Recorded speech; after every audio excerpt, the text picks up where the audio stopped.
On est là pour parler d'Ayurveda. Après. Donc, ce soir, je donne une masterclass sur pourquoi devenir praticien en Ayurveda aujourd'hui. Pour ceux qui connaissent déjà l'Ayurveda, donc un certain nombre d'entre vous, je pense que vous pourrez y trouver de l'inspiration pour vos propres argumentaires, euh, notamment. Donc, pour ceux qui commencent à se former, eh ben, je pense que vous y trouverez de quoi y réfléchir.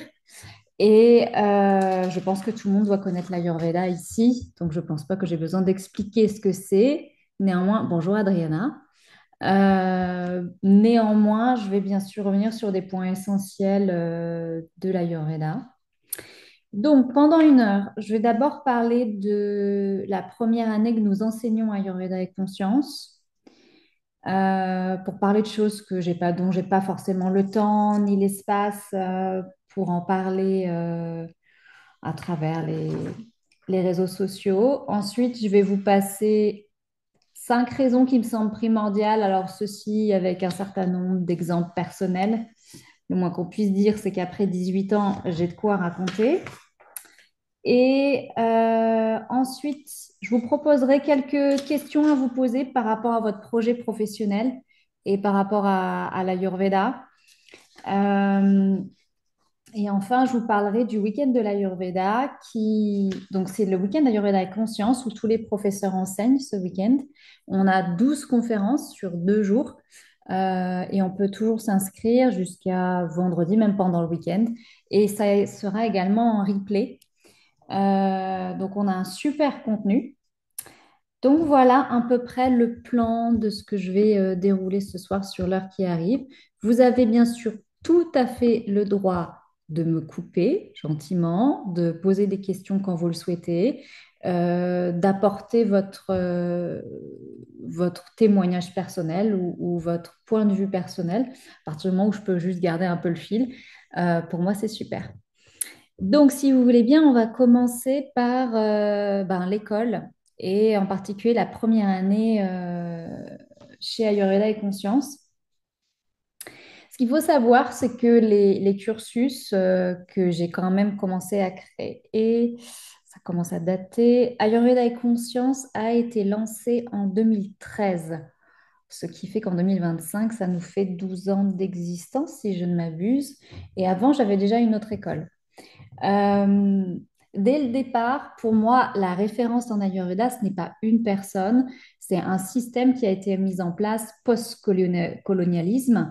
Donc, le gouvernement indien a essayé de récupérer différentes sciences qui ont été maltraitées, c'est vraiment le mot juste, pendant la colonisation britannique, et a mis en place un cursus systématique et partout le même universitaire d'apprentissage de l'Ayurveda sur près de 5 ans et demi, 7 ans, voire quasiment 10 ans, suivant que vous fassiez juste un master ou si vous voulez faire aussi une thèse, etc. Donc, il faut savoir que moi, j'ai été étudiante en Inde. Je n'ai appris que en Inde, quasiment à 99,9%. Et donc, j'ai grandi dans un milieu universitaire, mais aussi d'abord dans un milieu clinique, entouré de médecins formés de cette manière. Et j'ai d'abord suivi un gurukul qui est la manière traditionnelle de mettre à disciple, de recevoir l'Ayurveda. Donc, dès le départ, pour moi, et ceci aussi, comme je disais, je vais sortir plusieurs casquettes ce soir, en tant aussi que présidente d'une fédération qui a vocation à faire reconnaître l'Ayurveda en France. Pour moi, les programmes universitaires indiens sont pour moi la référence, puisque c'est aujourd'hui ce qui forme des médecins ayurvédiques partout en Inde, et il n'y a pas de cursus qui soit au-dessus de ça. Donc, tous les cursus qui sont enseignés à Ayurveda et Conscience en termes d'Ayurveda sont clairement plus qu'inspirés. J'enseigne au maximum ce qu'il est possible d'enseigner en termes de temps et surtout en termes de législation. C'est-à-dire qu'il y a certaines choses qui sont très borderline à enseigner en France et qui ont été enlevées des cursus. Donc, une première année, quand vous êtes en Inde, la mode de fonctionnement, c'est qu'on met des blocs. d'abord. On ne commence pas à vous raconter un truc hyper logique d'abord. On met des blocs. Donc, par exemple, en première année en Inde, vous allez apprendre du sanskrit, vous allez apprendre la terminologie ayurvédique, vous allez apprendre la physiologie, l'anatomie, et vous allez voir comme ça différentes disciplines pour mettre des blocs. Donc, c'est comme ça que le cursus de première année a été conçu. Donc, on va mettre des blocs et c'est d'ailleurs assez intéressant parce que du coup, il n'y a aucune redondance d'un module à l'autre. On peut venir en première année quand on le souhaite. Si on n'a pas fait le module d'avant, comme il n'y a pas d'ordre chronologique, on peut le faire quand on veut. C'est pour ça qu'on peut rentrer quand on veut. Et ça permet d'avoir un spectre déjà très large de quel point l'Ayurveda est une science qui est holistique. Donc, on va commencer par sciences védiques et sanskrit. Ensuite, on va tomber sur de l'hygiène de vie, comment gérer les doshas. Simultanément, on apprend la physiologie ayurvédique, les doshas, les tissus, etc., à son rythme. Donc, c'est fait exprès. En fait, on a 4 modules en ligne où les élèves peuvent apprendre au fur et à mesure. Parce que c'est des bases et les bases, il faut pouvoir y revenir, ça peut être long. Donc, c'est mieux pour apprendre que 3 jours de cours où on en a plein la tête. Donc, c'est pour ça. Tout, en fait, a été réfléchi d'une manière pédagogique et rien n'a jamais été fait au hasard, surtout que c'est un cursus qui commence à avoir un petit peu de bouteille. Ensuite, on a de l'anatomie physiologie. Ensuite, on va retomber sur des sciences védiques, le yoga, la méditation, les mantras. On revient ensuite sur les bases. Dans les bases, il y a donc effectivement savoir gérer les différents codes de conduite en Ayurveda, le cycle selon les saisons, le code moral, mais aussi la constitution de naissance, le profil ayurvédique. Ensuite, on va voir un sujet qui, par la suite, ne peut être qu'en première année pour moi, qui est la beauté ayurvédique, qui permet déjà d'introduire, en fait, c'est une continuité de l'hygiène de vie, c'est d'introduire, parce que effectivement, le public de l'école et de l'Ayurveda en général est relativement féminin, bien que la beauté s'adresse à tout le monde, et de pouvoir introduire dans la vie quotidienne, tous les jours, de l'Ayurveda et que ça devienne une habitude de vie, puisqu'au final, l'Ayurveda, c'est fait pour aider les autres, mais c'est aussi fait pour s'aider soi et avoir une routine qui, sur les années, va apporter des bénéfices, notamment en termes de santé physique et psychologique. Et enfin, on termine par le massage Abhyanga, qui est la base. J'ai un certain nombre d'élèves qui, lorsque le cursus de massage arrive, le module, ils me disent non, non, j'ai pas trop envie, soit de me faire masser, soit de masser. Et il faut savoir qu'aujourd'hui, le massage Abhyanga, c'est une porte d'entrée pour un praticien. C'est par là qu'on a d'abord souvent des clients de cette manière-là et ensuite, on va avoir des clients en consultation, etc. Et enfin, il y a des cas pratiques. L'apprentissage d'un massage qu'on appelle le massage au bol kansu. Et cette année, j'ai rajouté une science védique. Donc, les sciences védiques, on a les Védas, qui sont 4 grands textes qui structurent la civilisation indienne depuis 5000 ans. Et l'Ayurveda fait partie des Védas, le yoga fait partie des Védas, le Jyotish, l'astrologie védique, fait partie des Védas. Et il faut savoir que traditionnellement, on était soit médecin ayurvédique, soit ce qu'on appelle Védia. Un Védien, c'est un médecin ayurvédique qui maîtrise aussi l'astrologie védique et qui est en capacité à dire cette personne tombe malade parce qu'il y a l'influence de telle planète, donc il faudrait faire tel rituel, telle modification dans la vie. La maladie va être plus ou moins grave parce que c'est plus ou moins supporté par le thème, on appelle ça l'Adur Jyotish. Et donc, en première année, on a de l'espace pour pouvoir comprendre le thème d'une personne et pouvoir remettre l'état de santé de l'individu dans ce cadre-là, puisque le terme de Védia, c'est le degré le plus haut qu'on puisse atteindre en médecine traditionnelle ayurvédique.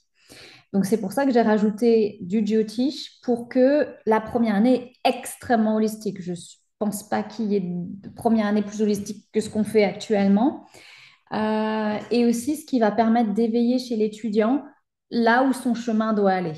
Parce que peut-être qu'après, il s'inscrira en deuxième année si ça l'intéresse, mais peut-être qu'il va trouver une discipline qui l'intéresse davantage et ce qu'il va vouloir développer davantage.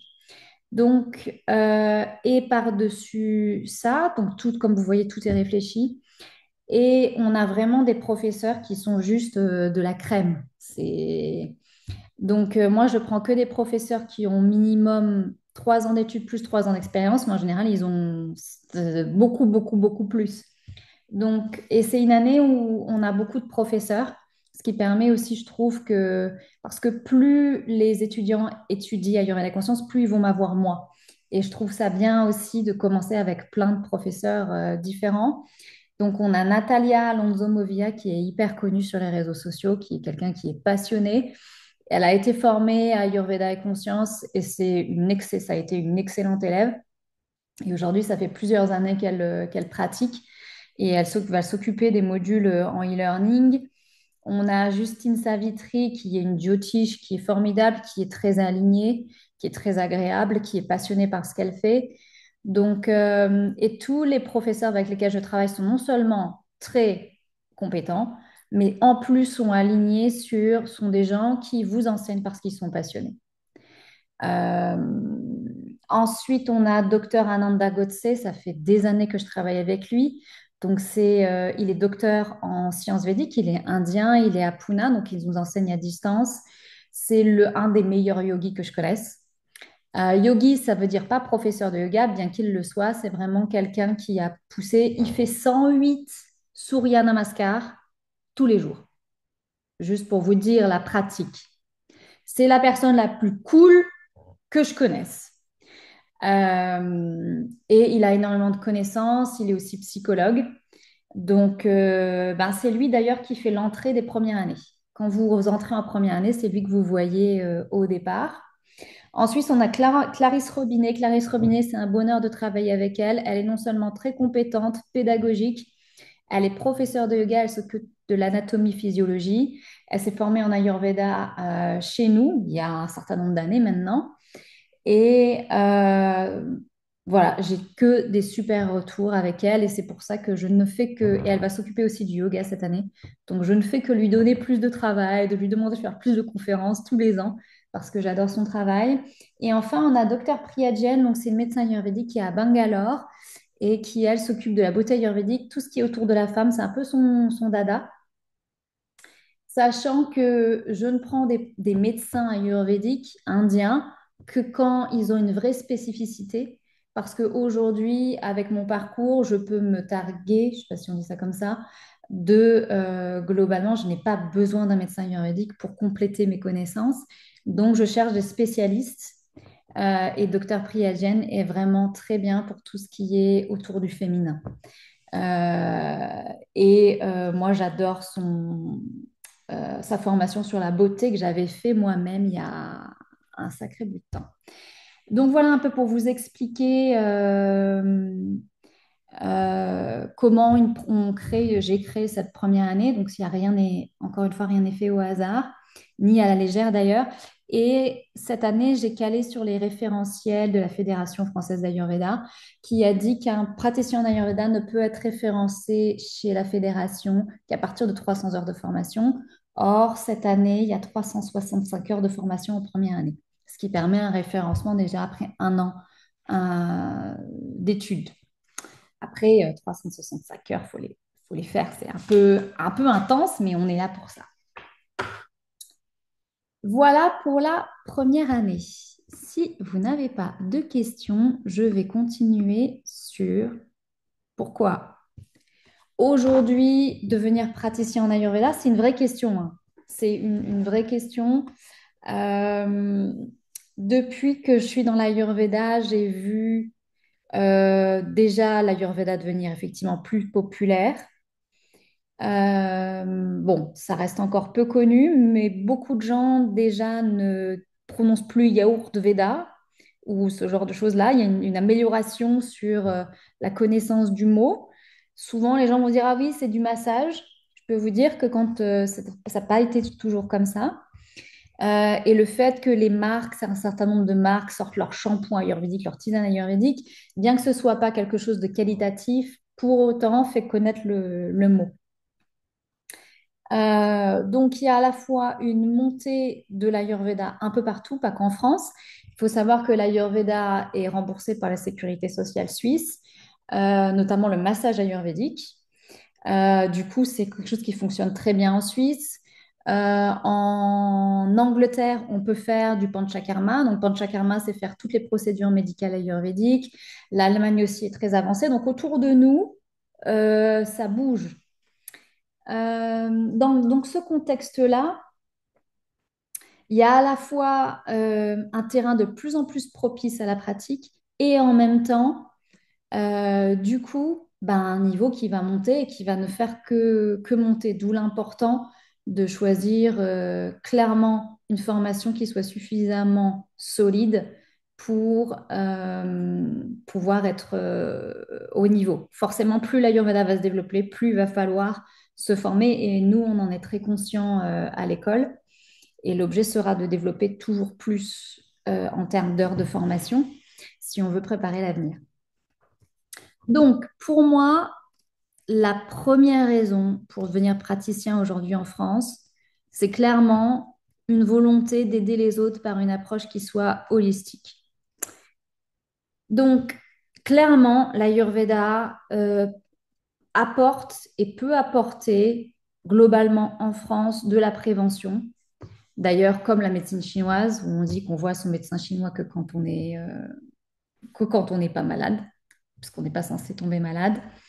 Et il faut savoir que souvent, en fait, dans le milieu de l'Ayurveda en France, il y a une timidité répandue partout, une timidité même de la peur sur pratiquer l'Ayurveda, sur on s'excuse d'être là, on a un peu peur de ce qui peut nous arriver, et ça, c'est pas bon pour sécuriser les personnes qui viennent nous consulter, et ni même pour prendre les initiatives qu'on devrait prendre.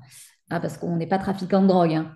Euh, donc, à la fédération, on a proposé en 2021 une stratégie de développement de l'Ayurveda en France, où clairement, on a mis en avant l'impact que pourrait avoir l'Ayurveda sur la santé en France, notamment en termes de prévention des maladies chroniques. Parce qu'il faut savoir que la maladie, ça coûte cher. Ça coûte très cher à notre société, à toutes les sociétés.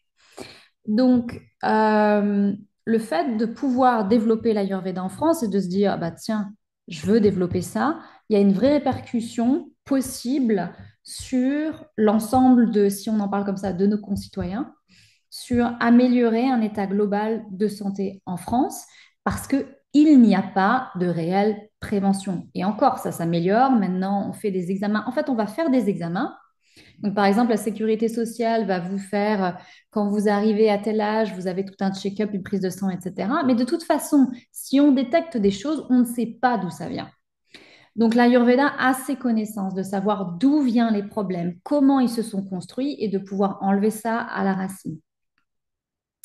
Aussi, grâce à ça, ça permet aux individus aujourd'hui de reprendre le pouvoir sur leur santé.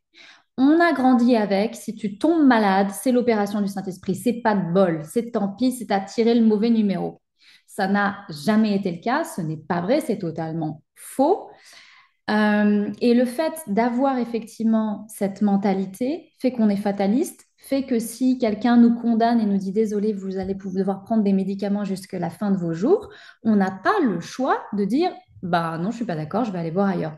Et l'Ayurveda propose une alternative sur vous expliquer pourquoi vous tombez malade, comment vous pouvez, vous, avec même des choses simples, parce que l'Ayurveda est parfois très simple et ça n'empêche absolument pas l'efficacité sur votre hygiène de vie, sur vos émotions, votre mentalité, après ce qu'on appelle votre dharma, votre chemin de vie. Si vous alignez tout ça, il est évident que votre santé va s'améliorer. Et aujourd'hui, c'est vrai qu'on est dans une société qui veut de plus en plus reprendre le pouvoir sur beaucoup de diktats qu'on a eus dans les centaines d'années précédentes, hein. C'est très au goût du jour. Et l'Ayurveda s'inscrit clairement là-dedans. Et l'Ayurveda, donc quand on parle d'holistique, ça veut dire que à la fois on a une approche extrêmement pragmatique, c'est une médecine, il n'y a pas d'autre mot. Et donc c'est une médecine qui va vous dire, OK, sur votre prise de sang, vous avez trop de ça, ça et ça, donc il faut faire ça, ça et ça, il faut faire des changements concrets, il va falloir prendre des choses de manière concrète. Et en même temps, est capable de vous dire, peut-être qu'il y a un problème avec le chakra du cœur, peut-être qu'il y a ci, peut-être qu'il y a ça. Donc, c'est une médecine qui fait le pont sur l'ensemble des dimensions d'un individu et c'est pour ça qu'on l'appelle holistique. Et elle va nous donner la possibilité d'optimiser notre corps et notre esprit. Si on n'est pas malade et qu'on n'a rien à prévenir, on a encore un truc sur lequel l'Ayurveda est performant, c'est optimiser notre mode de fonctionnement actuel. Donc autant dire que ça fait autant de promesses qui sont à la fois motivants à diffuser et à la fois clairement utiles aujourd'hui dans notre société. Aussi, on a une approche qui est adaptée à chaque personne. Donc, on sait que suivant le profil ayurvédique de la personne, on va plutôt lui conseiller tel type d'hygiène de vie, pendant qu'une autre a un autre type d'hygiène de vie. Et ça nous permet aussi de comprendre pourquoi telle personne va bien réagir à ça, une autre personne ne va pas réagir à ça. Et à nouveau, dans le background médical dans lequel on est, on a trop de choses qui sont liées à on ne sait pas, c'est lié au hasard, c'est pas de bol. Non, tout ça, l'Ayurveda explique pourquoi tel individu va très bien supporter le sucre, un autre va très mal supporter les protéines animales, une autre va... Et tout ça, ça se prévient à nouveau. Et cette approche adaptée, je l'ai très peu vue en fait en matière médicale. Et ce que je trouve exceptionnel, c'est que l'Ayurveda s'adapte. C'est quand même une médecine qui a 5000 ans. Ça veut dire qu'elle a survécu à tous les modes de fonction, toutes les différentes sociétés qui ont existé depuis. C'est énorme en fait. L'époque de l'Ayurveda, c'est l'époque où il y avait de manière concomitante, la médecine chinoise n'existait même pas. À l'époque, il y avait la médecine égyptienne, la médecine mésopotamienne, même la médecine grecque n'existait pas. Et elle a survécu à chaque fois en s'adaptant, puisqu'elle comprend les choses de manière holistique et globale. Il n'y a pas de dogme en Ayurveda. Il y a qu'est-ce qu'il y a et qu'est-ce qui est adapté. Et après, on fait ce qu'on veut. Simplement, après, il ne faut pas qu'on soit étonné des résultats. Et du coup, l'Ayurveda s'est adapté de changement de société en changement de société pour aujourd'hui répondre à nos besoins modernes. Et il est clair que ça continuera. Donc ça, c'est pour la première partie qui est aider les autres par une approche holistique et une vraie approche holistique. Parce qu'aujourd'hui, on voit beaucoup de thérapeutes holistiques où c'est un peu un melting pot de trucs qui sont pas toujours bien approfondis d'ailleurs. Euh, mais l'Ayurveda va vraiment vous proposer un package qui est à la fois très ancré, très pragmatique et extrêmement spirituel sur qu'est-ce que tu viens faire ici sur cette terre, quel est ton chemin de vie, quelles sont tes ressources, de quoi tu dois te libérer. Et si tu le fais pas, et ben forcément la maladie va te rejoindre. Euh, donc, c'est vrai que ça, on l'étudie en première année. Je donne l'ensemble du panel de comment est-ce qu'on tombe malade. Euh, et du coup, ça apporte quelque chose qui est mon deuxième point, qui est la quête de sens. Ça va pour tout le monde. Vous n'hésitez pas à m'arrêter. Donc, la quête de sens, c'est surtout en France quelque chose qui est vraiment très présent. Puisque la France a été coupée de sa spiritualité. En fait, on a coupé la religion en France très tôt par rapport aux autres pays et on l'a remplacée par rien.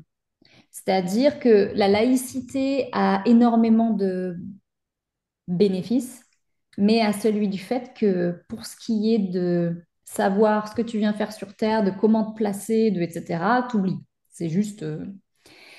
Et en France, il y a c'est une soif de sens. Euh, et l'Ayurveda va apporter, notamment aux personnes qui sont malades, du sens. Et ça fait partie des traitements de l'esprit. Quand on étudie comment un esprit fonctionne, on sait qu'un esprit peut être fort, peut être moyennement fort ou peut être faible. Et un esprit qui est moyennement fort, ce qui est la majorité des individus, a besoin de sens, surtout quand il y a quelque chose de dur qui arrive.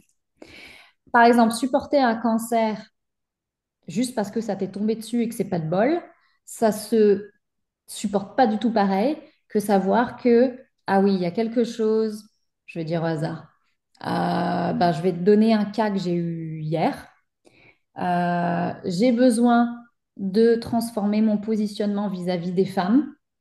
Et si je n'y arrive pas, effectivement, je vais sortir de mon chemin de vie et la maladie vient me rappeler qu'il faut que j'arrive à transformer ça. Ça, c'est un cas que j'ai eu effectivement hier d'un jeune homme qui a une leucémie. Et quand on sait ça, franchement, se battre contre la maladie et trouver la motivation pour avancer, le fatalisme peut partir. Et la maladie devient, entre guillemets, presque un allié d'évolution. Et d'ailleurs, c'est spirituellement connu qu'une maladie, c'est une possibilité d'évolution même accélérée. Que c'est un temps qu'on prend, où on ralentit quelque part, on revient vers soi, c'est le moment où on se soigne, où on ne peut pas fonctionner correctement, pour continuer à se développer et à évoluer. Parce qu'un individu évolue intérieurement du moment où il naît jusqu'au moment de sa mort. Et se suit en même temps que la société dans laquelle il est. Et il y a certains paliers qu'on arrive à franchir facilement et d'autres où ça coince un peu. Et c'est à ce moment-là qu'un individu peut tomber malade. Donc le fait d'apporter du sens, ça change tout pour quelqu'un qui est en souffrance. Aussi, ce que j'ai pu observer après former depuis un certain nombre d'années maintenant et un certain nombre de personnes, c'est que le fait de se pluguer dans les Védas, les Védas, pardon, c'est clairement un texte sacré. Et le fait de travailler là-dessus va avoir un impact plus ou moins important, mais sur la vie des gens. Je ne vais pas dire que c'est mon enseignement, je ne vais pas dire que c'est mon école. Moi, je pense que c'est ni l'un ni l'autre. Je pense que c'est les Védas. Et le fait de se connecter là-dessus, clairement, on voit. Alors, ça, par contre, c'est une spécialité d'ailleurs Veda et Conscience. Pourquoi? Je ne sais pas. Toutes les premières années, quasiment toutes, on a des grossesses qui arrivent de nulle part. Ça, c'est encore arrivé cette année. Voire deux, trois grossesses qui viennent de nulle part. Et toujours en fin d'année en plus, pas au début, enfin, genre l'inspiration est arrivée et c'est quasiment toujours au même module, donc vers avril-mai, que je vais avoir Joyce, je peux pas masser parce qu'en fait, faut pas le dire, mais je suis enceinte. T'inquiète pas, la personne que tu vas masser vient me dire la même chose. Euh, et et j'ai vu ça beaucoup, beaucoup, beaucoup, beaucoup. C'est vraiment, à une époque, je demandais même aux inscrits de première année de faire attention à leur contraception, c'est dire. Et je pense que ça, c'est le fait de se pluguer dans les Védas. Je pense que ça relance un élan de vie. Euh, et ça peut avoir cette répercussion-là. D'autres répercussions, je vois aussi des personnes qui se séparent de choses qui leur sont toxiques. Euh, ou encore qui se séparent d'emploi ou qui font des choix dans leur vie.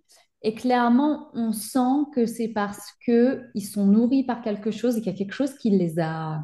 C'est indescriptible, c'est comme si c'était vraiment replugué dans le flux de la vie et qu'il me faisait les mises à jour.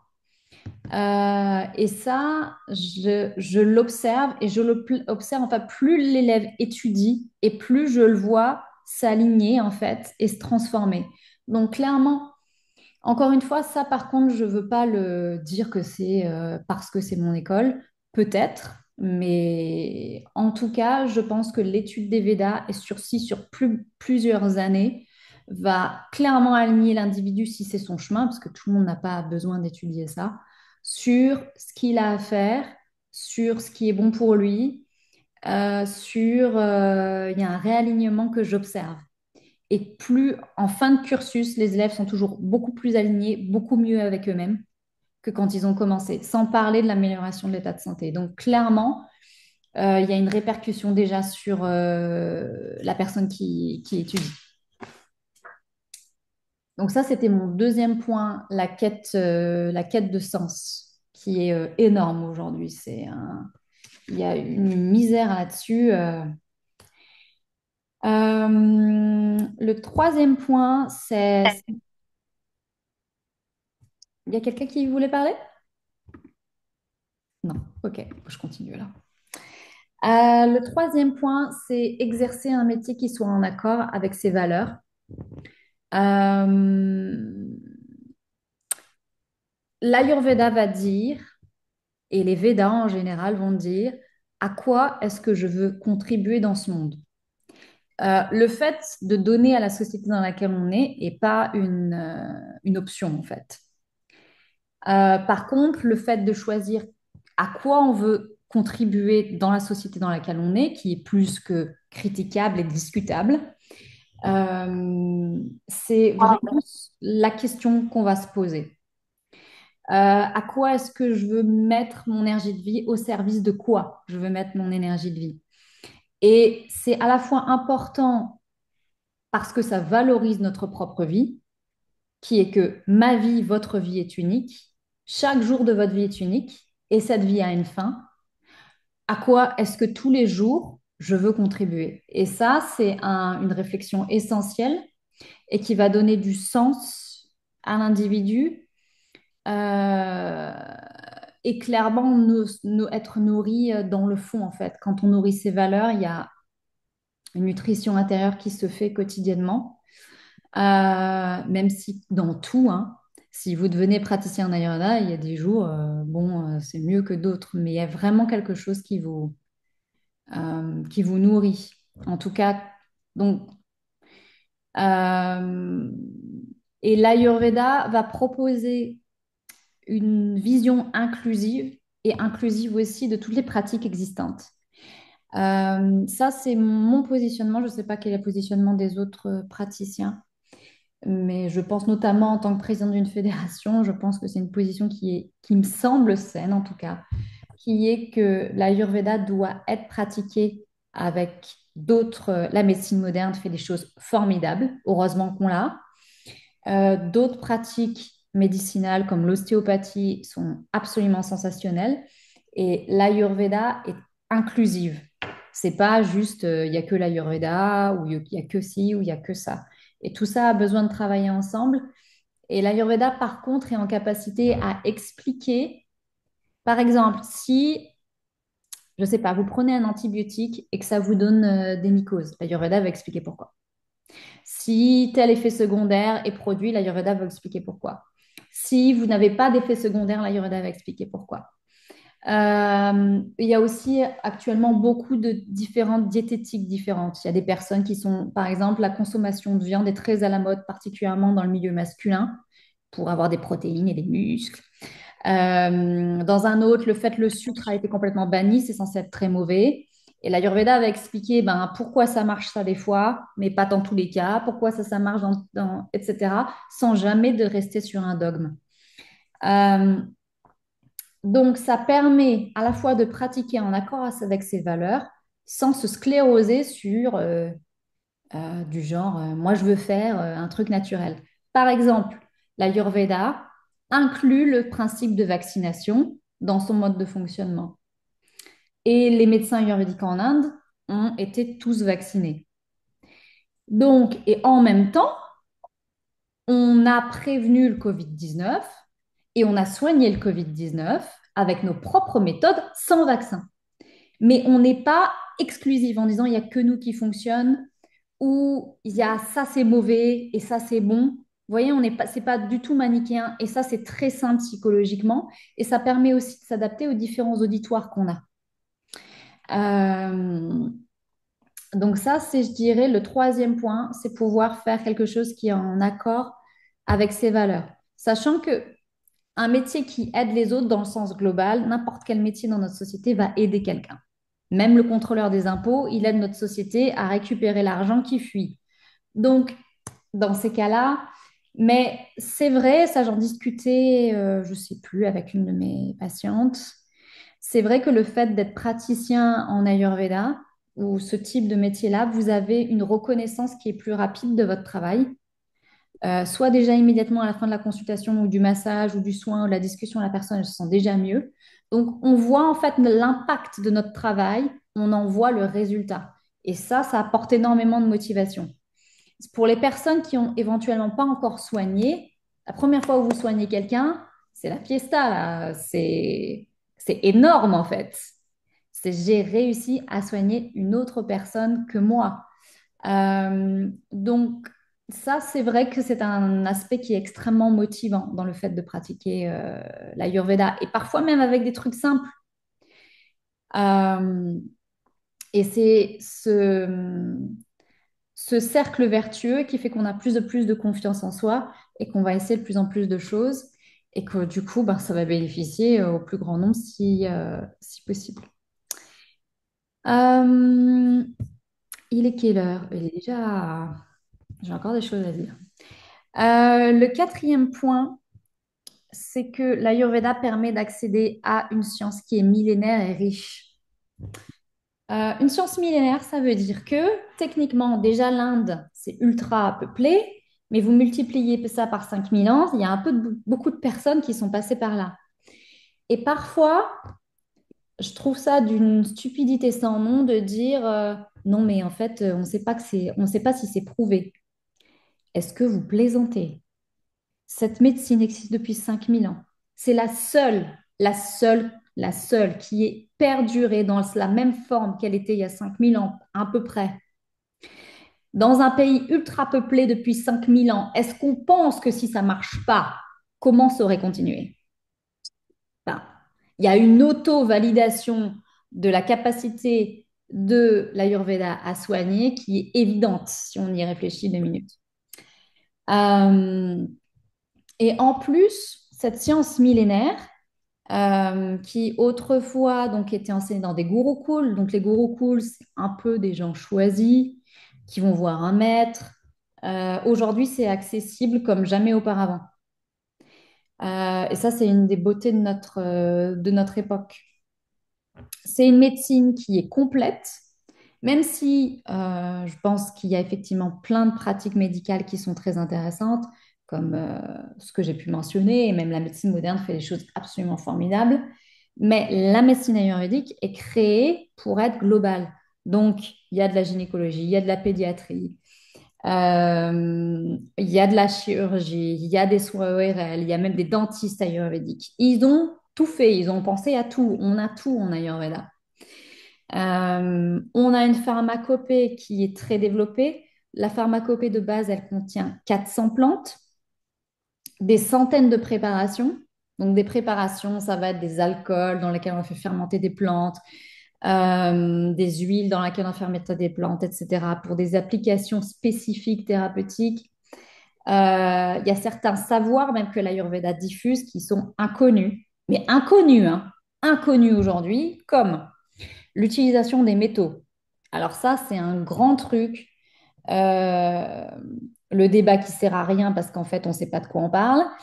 Euh, L'Ayurveda a créé une méthode de purification des métaux. Alors des métaux précieux comme l'or, l'argent, le cuivre, mais aussi de substances toxiques comme le cyanure, par exemple, ou d'autres substances à des fins thérapeutiques. C'est extraordinaire d'un point de vue thérapeutique. Et ça s'appelle des basmas. C'est de l'alchimie, en fait. Et tu as des médecins modernes qui font, mais il y a des métaux lourds, dis donc, dans vos... Ben oui, il y a des métaux lourds. En fait, on les utilise depuis des millénaires, mon gars, et on sait les purifier. Et on a soigné des milliers de gens comme ça. Personnellement, j'ai déjà pris du cyanure. Je m'en porte... D'ailleurs, c'était pour soigner un rhume récalcitrant. Je suis toujours là, hein. Euh, donc, ça, la science de la détoxification qu'on appelle le panchakarma, ça vous fait rajeunir de 10 ans, ça vous enlève une quantité de toxines et d'éléments pathogènes extraordinaires, c'est un reset extraordinaire, inconnu au bataillon en Occident, ou des choses beaucoup plus ésotériques comme la démonologie. Alors, quand je dois enseigner ce sujet-là, alors c'est un sujet de troisième année, les démons, alors là, c'est bon, hein. On a eu Harry Potter, on a une société qui nous a dit ça n'existe pas. Donc voilà, il faut savoir que 10% des cas psychiatriques sont des cas de possession en fait. Et c'est connu depuis des millénaires en Ayurveda. Mais pareil, inconnu au bataillon, mais on pense tout savoir en Occident. Euh, donc c'est une science millénaire, j'insiste sur ce point-là, qui va s'axer sur l'hygiène de vie. Donc, c'est ce qu'on fait quotidien qui apporte notre santé, au quotidien qui apporte notre santé. Euh, et qui a actuellement des recherches scientifiques. Parce que quand même, il faut se mettre au goût du jour. On a soigné, franchement, je pense que l'Ayurveda a dû soigner des milliards d'individus depuis le temps. Mais bon, au cas où on se soit trompé depuis 5000 ans, on va quand même faire des recherches scientifiques pour se dire que ça fonctionne. Et en l'occurrence, donc vous pouvez aller sur IU Journal, je vais vous le noter, IU Journal, et vous avez des centaines et des centaines et des centaines de recherches scientifiques sur différentes, par exemple, quel est l'impact de tel traitement dans telle maladie. Et les maladies, vous avez tout type de maladies. Parce que l'Ayurveda soigne tout. Ça soigne des rhumes, comme ça soigne des cancers, comme ça soigne des maladies neurodégénératives, comme ça a soigné le Covid-19. Ça soigne tout. Après, est-ce que ça guérit tout? C'est une autre question. La réponse est non. Il n'y a aucune médecine à ce jour, à ma connaissance. Et d'ailleurs, c'est pour ça qu'on a besoin d'approches qui soient inclusives, qui soignent tout. C'est-à-dire, c'est une médecine qui pourrait te dire, demain, il n'y aura plus de maladie dans l'humanité. Il n'y a aucune médecine qui est en capacité à dire ça aujourd'hui. Et c'est pour ça que si on est un minimum intelligent et qu'on arrête de se dire, alors lui, il a raison, lui, il a tort, moi, je suis le meilleur, et machin, on s'en fout.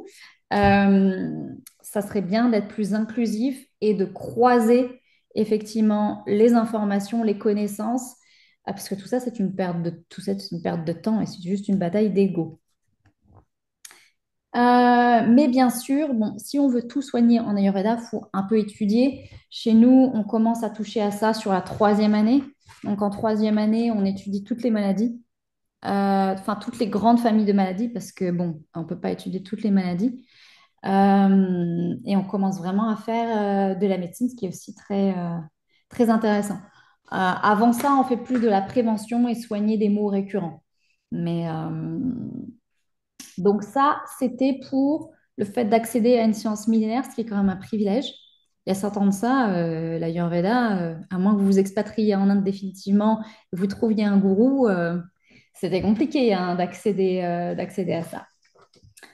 Le cinquième point qui se développe en France, c'est pratiquer l'Ayurveda de manière concomitante à une pratique thérapeutique existante. Donc, et l'Ayurveda, du coup, aux thérapeutes existants, alors aux thérapeutes, mais on a aussi des infirmiers, des aides-soignants, parfois des médecins. Alors, il faut savoir qu'un médecin, c'est toujours un peu chaud pour lui d'étudier l'Ayurveda. On a des médecins, on a des kinés, des ostéopathes qui étudient l'Ayurveda, mais pour toutes les professions médicales, c'est qui ont un ordre.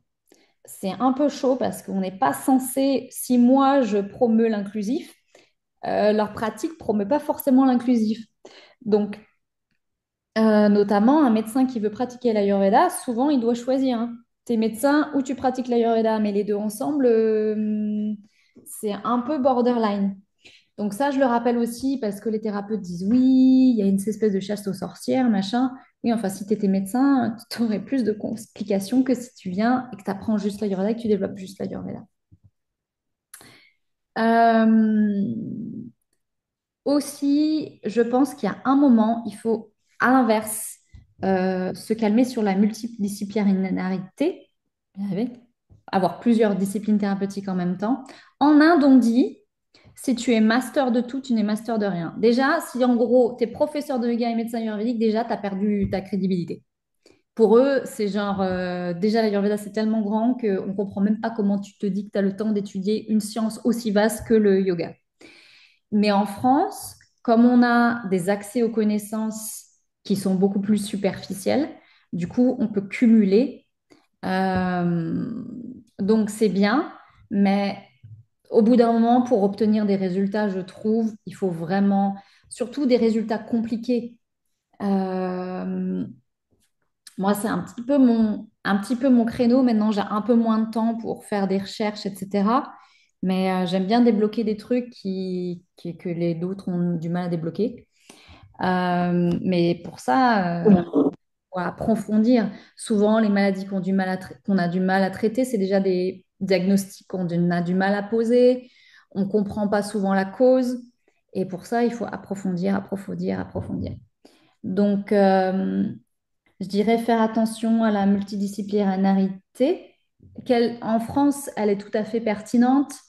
Déjà pour pouvoir avoir une approche globale, pour pouvoir en vivre également. Mais trop peut effectivement donner beaucoup de superficialité et au final pas beaucoup de résultats aux personnes qui consultent. Et enfin, pour quelqu'un qui a une pratique thérapeutique existante, le volet prévention, ça, j'en parlerai jamais assez, parce que c'est vraiment, de toute façon, le credo de l'Ayurveda. L'Ayurveda, au départ, quand ils ont créé l'Ayurveda, ils se sont dit, on va faire de la prévention, comme ça, ils ne vont jamais tomber malades, et ils pourront se dédier à leur pratique spirituelle. Manque de peau, on ne s'est pas dédié à notre pratique spirituelle, on est tombé malade, et l'Ayurveda s'est dit, bon, là, il va falloir soigner. Donc, le ratio, normalement, c'était 2 tiers de prévention, 1 tiers de guérison. Maintenant, en Inde, c'est que de la guérison. Prévention, ça se fait pas trop. Et en France, on introduit un peu la prévention. Mais au départ, l'Ayurveda s'était dit, on va faire surtout de la prévention. Donc, c'est vraiment le positionnement le plus pertinent de l'Ayurveda en France, même si je souhaite à l'Ayurveda de pouvoir être développé totalement et qu'on puisse, dans un futur proche, pratiquer le panchakarma, pouvoir utiliser des basmas, pouvoir utiliser l'ensemble des ressources de cette médecine. Mais ça va venir petit à petit et puis avec un travail de l'extérieur, des différentes institutions, mais aussi des praticiens et des fédérations, etc. Ça, c'est un travail commun. Donc voilà pour moi les 5 raisons aujourd'hui que je vais récapituler pour être praticien en Ayurveda. Je pense qu'il faut clairement avoir envie d'aider les autres euh, et d'avoir envie d'aider une personne en la considérant comme un être humain. Et un être humain, c'est pas qu'un corps physique, c'est pas qu'un corps émotionnel, c'est pas qu'un corps mental, c'est pas qu'une âme, c'est pas juste un bout de ça, c'est tout en même temps. Euh, et en plus, effectivement, je trouve que ça apporte beaucoup, puisque faire que de la médecine, c'est ce que j'ai fait en Inde. Pendant tout mon travail en tant qu'étudiante, j'ai fait de la médecine, de la médecine, de la médecine, et des cas les plus graves les uns après les autres. Tu sais pas si tu vas revoir le patient en vie le lendemain. Bref, j'étais dans le dur. Et je peux vous dire que la spiritualité, ça me manquait. Et quand je suis rentrée en France, l'aspect beaucoup plus spirituel, etc., est très présent. Mais aussi, après, on est collé au plafond. Euh, donc, c'est vraiment une pratique qui va équilibrer le praticien lui-même. On passe sur différentes dimensions tout au long de la journée et c'est déjà très, très équilibrant pour nous. Et ça permet aussi de parler plus d'une certaine manière. Il y a des personnes qui ont besoin beaucoup plus du volet spirituel parce que ça leur parle davantage, qu'ils ont besoin de ça, d'autres qui ont plus besoin de vraiment être dans le OK, vous avez vraiment compris ma maladie, je peux vous faire confiance, etc., etc. La quête de sens, ce deuxième point, l'Ayurveda vient vraiment dans un trou béant de bah, qu'est-ce qu'on fait ici, hein. C'est un peu la question qu'on se pose en France. Qu'est-ce qu'on fait ici? Donc une recherche de sens et en même temps, quand vous étudiez des sciences qui ont ce bagage-là, qui sont quasiment sacrées, effectivement, il y a une répercussion clairement sur notre vie. C'est indéniable et positivement. Ensuite, ça permet d'exercer un métier en accord avec nos valeurs et avec une répercussion de notre travail dont on voit les fruits très rapidement. Et ça, c'est une chance parce qu'il y a beaucoup de personnes qui font un métier qui sont d'une part pas en accord avec leurs valeurs, ça c'est une chose, mais dans lequel, en fait, ils sont utiles, mais ils ne voient pas l'impact de leur travail. Et ça, c'est ultra démotivant. Le fait d'accéder à une science millénaire, et le moins qu'on puisse dire, c'est qu'elle est riche. On n'a jamais fini d'apprendre. Pour ma part, j'ai encore fait c'est pas un gourou cool. Je sais pas comment est-ce que je pourrais dire ça. J'étais encore avec une équipe de médecins au mois de mars pour vérifier mes diagnostics, mes traitements, etc. J'y suis depuis 18 ans, hein. Euh,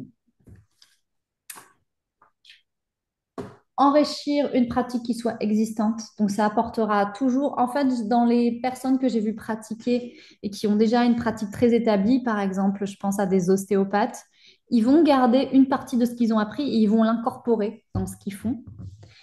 Euh, Est-ce que j'ai tout dit? Un, 2, 3, 4. J'avais 5 points. 5 points. Hop. On va passer à réfléchir à votre projet parce que je pourrais encore en parler un certain temps, mais il faut que je sois concise. Maintenant qu'on a vu ces points-là, voilà. Et si je résume, moi, ma motivation à pratiquer l'Ayurveda, je suis persuadée à 1000% que l'Ayurveda, si elle se développe en France, la France sera en meilleure santé d'ici un certain nombre d'années qu'elle ne l'a été avant. Et personnellement, je souhaite contribuer à ce mouvement-là. Donc voilà ce qui est clairement et ma motivation de fond. Et jamais l'Ayurveda ne m'a déçu sur ce sujet-là. Et je peux vous dire qu'à chaque fois que je vais chez un professionnel de santé qui a une vision avec des œillères sur sa pratique, à chaque fois, je me dis, mais mon Dieu, merci que j'ai ces connaissances-là, que je puisse me dire, ah, j'ai d'autres alternatives, etc. Parce qu'on est quand même actuellement dans des pratiques médicales qui sont très enfermantes et parfois qui condamnent les gens sur, ah bah non, ça va être comme ça. Tu vas prendre du lévothyrox toute ta vie, tu vas faire ça toute ta vie, tu vas prendre des médicaments toute ta vie et il n'y a pas d'autre choix. Ben non, en fait. Donc, euh, donc voilà. Maintenant, un projet professionnel. Par exemple, ça, c'est assez, c'est plus que courant. C'est quasiment tout étudiant en Ayurveda va se dire, qu'est-ce que je vais faire de ça? Est-ce que c'est ça qu'il faut que je fasse? Est-ce que c'est pas ça qu'il faut que je fasse? Euh, donc, je crois que je vais vous poser des questions. Euh, et je pense que parfois, il faut trouver la bonne question et la réponse est beaucoup plus facile. Donc, pour réfléchir à un projet professionnel, et plus particulièrement si on doit se former ou étudier, c'est se poser la question, qu'est-ce que j'ai envie d'apprendre? Dans le sens, et là, que je sois très claire sur qu'est-ce que j'ai envie d'apprendre. C'est pas forcément qu'est-ce qui va être fun d'apprendre. Franchement, quand vous étudiez de l'anatomie-physiologie, ça peut être franchement chiant, hein. Alors le muscle, il est à côté du nerf machin, etc. C'est pas fun en tant que tel. Mais qu'est-ce que je veux apprendre? L'objet, c'est qu'est-ce que je veux savoir, voire maîtriser pour ensuite que je puisse l'utiliser. Donc, c'est pas forcément envie dans le sens se faire plaisir immédiatement. Ça apporte un autre type de plaisir. Genre quelqu'un qui vient avec n'importe quel trouble squelettique et musculaire, vous savez ce que c'est, où c'est, etc. Et parfois, vous êtes hyper content parce que votre diagnostic est plus précis qu'un autre praticien que la personne a consulté, par exemple. Donc, le plaisir, il peut venir après. Mais en gros, qu'est-ce que j'ai envie d'apprendre, de maîtriser pour ensuite pouvoir pratiquer? Donc, c'est la première question. La deuxième question, qu'est-ce que j'ai envie de donner? Et je reviens sur cette question. Nous avons un nombre de jours limité, plus ou moins, sur cette terre. Notre vie est importante. Notre énergie est importante. Nous sommes importants. Qu'est-ce que je veux, moi, avec mes valeurs, mes croyances, mes convictions, mes aversions, qu'est-ce que je veux donner à la société dans laquelle je suis? À quoi je veux contribuer? Qu'est-ce que je veux soutenir? Et ça va supporter une réflexion de fond sur un projet professionnel. Et c'est extrêmement valorisant. On n'est pas sur, oh non, peut-être que je ne vais pas y arriver, ou je ne suis pas assez bonne pour faire ça, et est-ce que je le mérite? Est-ce que je suis légitime? Non, non. Moi, en fait, dans notre société, je suis un individu aussi important que les autres. Et ma contribution, même si elle se voit peut-être pas, elle est aussi importante que les autres. Qu'est-ce que je veux donner dans notre société?